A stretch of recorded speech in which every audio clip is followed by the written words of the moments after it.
মালাই চা বানিয়ে খাবো। চুলার মধ্যে পাতিল বসে দিয়েছি, আর এই যে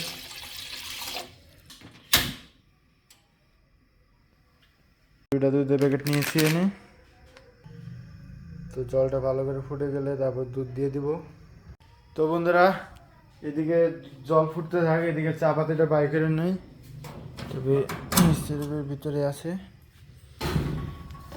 এই যে ভর্তি চা পাতি।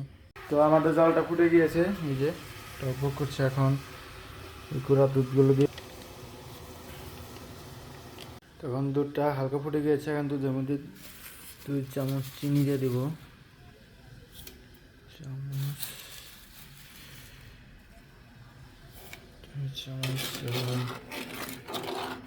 ভালো করে জাল করতে হবে বন্ধুরা, না হলে।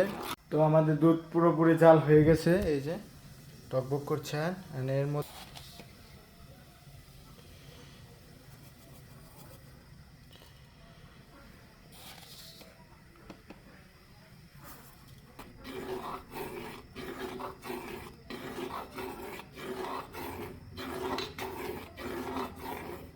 তো বন্ধুরা, চা রেডি। এখানে যে রুটি দেখি